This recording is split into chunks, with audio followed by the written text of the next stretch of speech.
Assalamualaikum warahmatullahi wabarakatuh. Selamat siang anak-anak, mudah-mudahan kalian sehat walafiat semua dan masih tetap semangat belajar daringnya bersama Ibu dalam pembelajaran matematika. Baiklah anak-anakku, untuk minggu ini Ibu akan membahas tentang materi logika dan subnya itu penarikan kesimpulan ya dari logika matematika. Oke, kita lanjut. Ya, di sini Ibu akan membahas tentang penarikan kesimpulan. Yang pertama itu adalah modus ponens. Ya, modus ponens ditandai dengan adanya pernyataan majemuk, implikasi, dan pernyataan tunggal. Ya, di sini kita pakainya premis 1. Ya, premis 1 itu pernyataan P, implikasi Q. Ya, kemudian ada premis 2-nya itu hanya pernyataan P saja. Nah, konklusinya atau kesimpulannya adalah pernyataan Q. Ya, itu rumus untuk modus ponens. Ya, di sini Ibu akan berikan contohnya. Contohnya misalnya untuk premis 1 itu, jika kamu ingin rajin latihan soal, maka kamu akan mendapat nilai bagus. Ya, premis 1-nya. Premis 2-nya, kamu rajin latihan soal. Ya. Nah, berarti pernyataan P-nya itu kamu rajin latihan soal, kemudian pernyataan Q-nya kamu akan mendapat nilai bagus, ya. Sesuai dengan rumus modus ponens, premis 1 pernyataan P implikasi Q, premis 2-nya pernyataan P, dan konklusinya atau kesimpulannya pernyataan Q. Ya, maka modus ponennya dari contoh soal di atas adalah pernyataan Q-nya adalah kamu akan mendapat nilai bagus.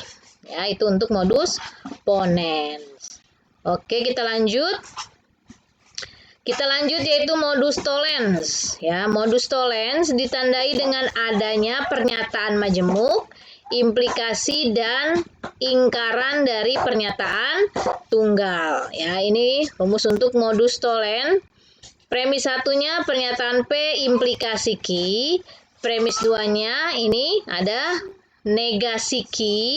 Kemudian konklusinya ada negasi P. Ya, kesimpulannya negasi P. Contohnya, premis 1, jika kamu rajin latihan soal, maka kamu akan mendapat nilai bagus. Ya, itu premis 1.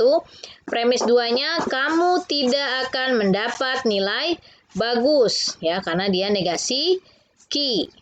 Nah, berarti pembahasannya di sini, pernyataan P-nya kamu rajin latihan soal, pernyataan Q-nya kamu akan mendapat nilai bagus. Nah, negasi Q-nya kamu tidak akan mendapat nilai bagus, ya. Jadi ada negasinya, ya.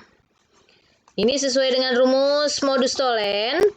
Premis 1-nya P implikasi Q, premis 2-nya negasi Q, konklusi atau kesimpulannya adalah negasi P. Maka dari contoh soal di atas, untuk modus tollensnya, konklusinya adalah kamu tidak rajin latihan soal. Ya, itu untuk modus tollens. Kemudian yang ketiga adalah silogisme. Ya, silogisme ini ditandai dengan adanya dua pernyataan majemuk implikasi. Ya, ini rumusnya premis 1 pernyataan P implikasi Q, premis 2-nya Q implikasi R, kemudian konklusi atau kesimpulannya adalah pernyataan P implikasi R. Ya, jadi untuk silogisme ada P, ada Q, ada R. Ya.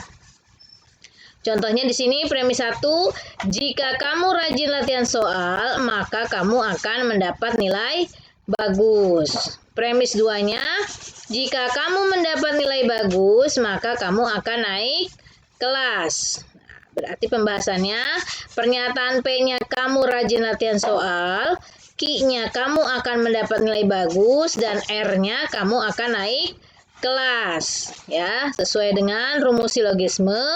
Premis 1 P implikasi Q, premis 2-nya Q implikasi R, dan konklusinya P implikasi R. Jadi jawaban untuk contoh soal di atas adalah Kesimpulannya, jika kamu rajin latihan soal, maka kamu akan naik kelas, ya.